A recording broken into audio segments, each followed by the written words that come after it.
Bonjour, je suis Flora Harmonie. Je suis ici pour vous présenter mon premier livre qui s'appelle Vision, qui est sorti le 27 février. Donc je vais commencer à vous lire le résumé puis le prologue. Alors malheureusement je n'ai pas de livre parce que je suis sortie en numérique. Donc désolée de vous lire ça sur mon téléphone. Explorez votre part animale. Depuis presque 2 ans, Léona est sujette à des visions. Régulièrement, elle voit le passé et l'avenir de ses proches, sans pouvoir contrôler quoi que ce soit. Elle a tenté d'en parler à ses parents, mais face à leur incompréhension, elle a muselé ses interrogations et passé sous silence ses apparitions. Après le bac, elle décide de partir 1 an aux États-Unis pour quitter ce quotidien qui l'étouffe, et surtout fuir la silhouette qu'elle voit toutes les nuits et qui en veut à sa vie. De l'autre côté de l'Atlantique, elle espère vivre une vie normale. Accueillie par les Anderson, une famille simple et pourtant étrangement compréhensive, elle va vite se rendre compte qu'on ne peut échapper indéfiniment à son passé et va devoir réveiller la part animale qui sommeille en elle pour faire face à ses démons. Prologue. L'odeur de la pluie musquée et fraîche qui tombe sur le parterre de feuilles mortes s'infiltre dans mes narines, en même temps qu'un poids me compresse l'estomac de plus en plus fort. La pluie tombe. Chaque partie de mon corps est engourdie par le froid. J'expire dans mes mains en coupant en dessous de mon menton pour voir s'élever la buée blanche qui sort de ma bouche. Je suis à bout de souffle, mais je cours encore jusqu'à que je n'y arrive plus.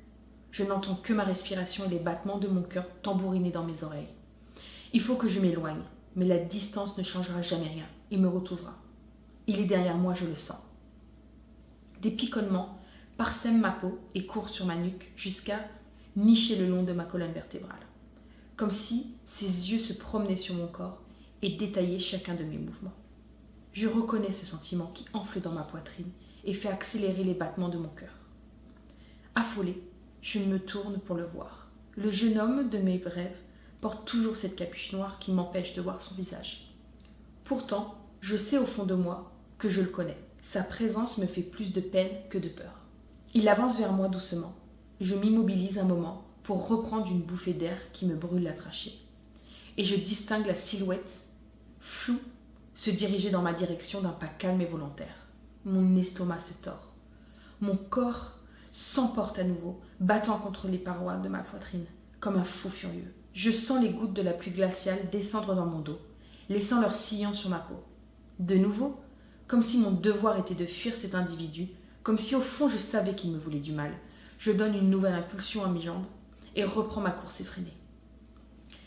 Les branches des arbres me griffent le visage et ce détail, cumulé à la pluie et à la brume blanchâtre qui envahit la forêt, rend ma tâche d'autant plus ardue.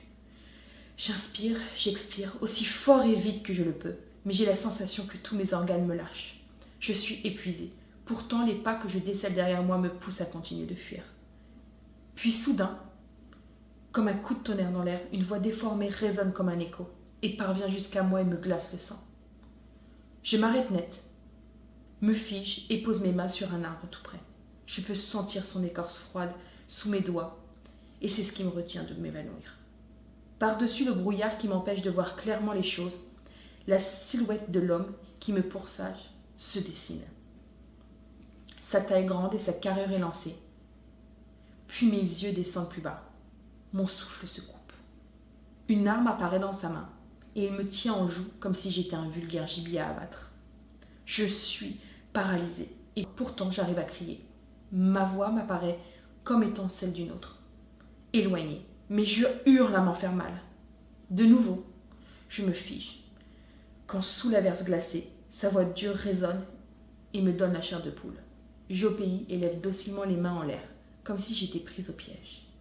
Stop, ou je te mets une balle dans la tête.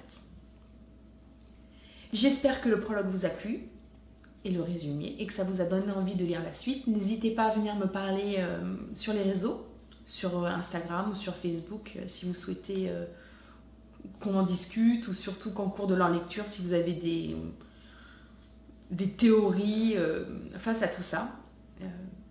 Je serais ravie de les écouter et je serais ravie de discuter avec vous.